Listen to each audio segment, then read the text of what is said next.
আসসালামু আলাইকুম। আজকে আমি আর আদনান সকালে বেরিয়ে পড়লাম এবং বাসায় নাস্তা করার আগেই আমরা সকালে উঠে ঘুম থেকে ফ্রেশ-ট্রেশ হয়ে বেরিয়ে পড়লাম।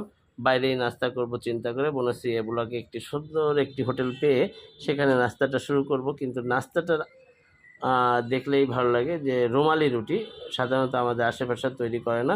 এই হোটেলটাতে আমরা পেয়েছি এবং ওখানেই খাবো। আ চিন্তা করে বেরিয়ে পড়েছিলাম এবং ডাল ভাজিটাও খুবই সুন্দর করে।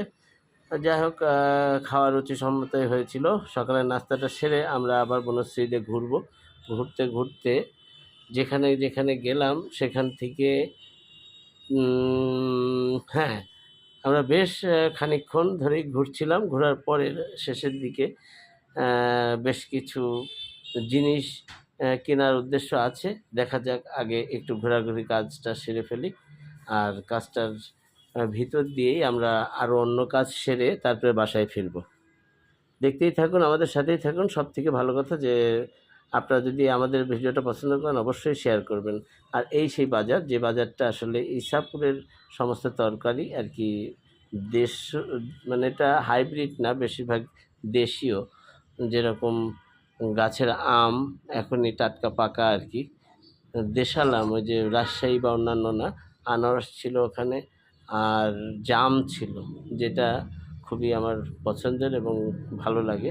আমটাও খুব ভালো লাগে। তো অল্প কিছু আম নিলাম, জাম নিলাম, সেই সাথে আনারস নিলাম। নিয়ে আমরা বাসায় ফিরে যাব এবং মজা করে খাওয়ার উদ্দেশ্যে।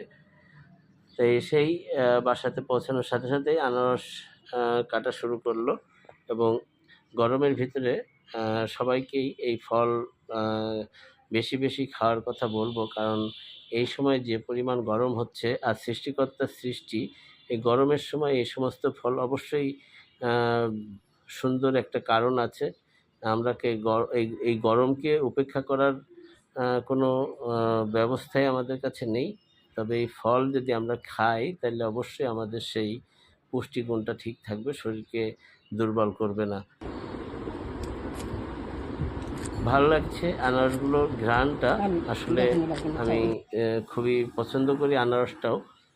আর উম যে জিনিসটা এটা হালকা একটা কাঁচামরিচ দিয়ে আর একটু লবণ দিয়ে চটকিয়ে নিয়ে সেই সাথে একটুখানি কাসুন, যেটা কাসুন্দি বলে বা কাসুন বলে, ওটা দিয়ে পাকা আনারস, মিষ্টি আনারস আ মাখিয়ে যদি খাওয়া যায় আসলেই খুব একটা খারাপ লাগে না।